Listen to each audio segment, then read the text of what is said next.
नमस्कार मंडळी, आज आपण एकदम घरच्या घरी चटपटीत अशी भेळ बनवणार आहोत.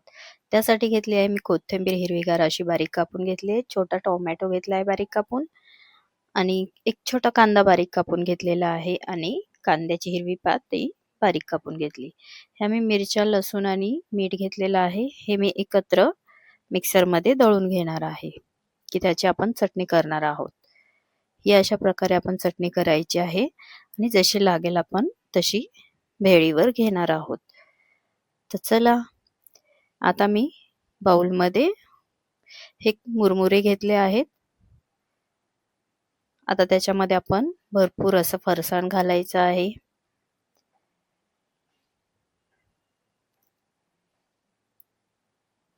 आणि आता आपण त्याच्यामध्ये हे कापलेले सगळ्या गोष्टी आहेत ना, ते घालून घेऊया थोड्या थोड्या.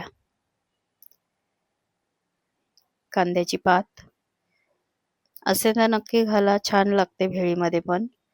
आणि हा कांदा, वरून हिरवीगार अशी कोथिंबीर, टोमॅटो घालायचे थोडेसे, तेही छान लागतात भेळीमध्ये.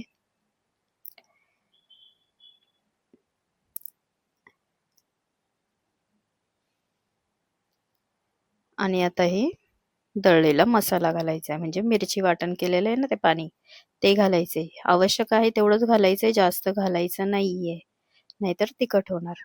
आता लिंबू पिळूया, लिंबाने टेस्ट छान येणार.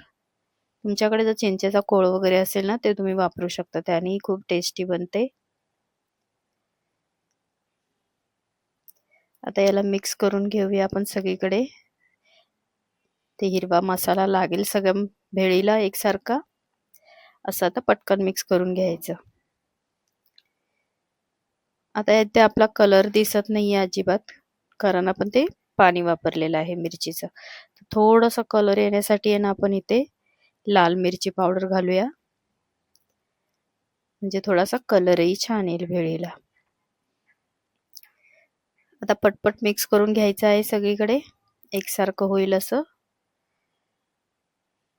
मीठ आपण ह्याच्यामध्ये टाकलेलं चटणीमध्ये, त्यामुळे आता घालायची गरज नाहीये.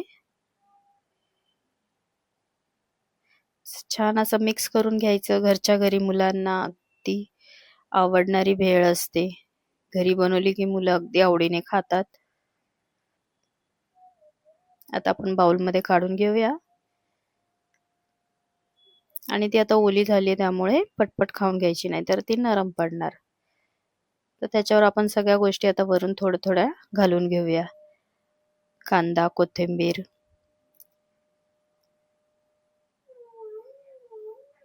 आणि थोडंसं फरसाण. खूप टेस्टी अशी भेळ होते. घरच्या घरी मुलांनाही खूप आवडेल. तुम्ही नक्की करून बघा आणि आवडल्यास लाईक आणि सबस्क्राईब करायला विसरू नका. Thank you.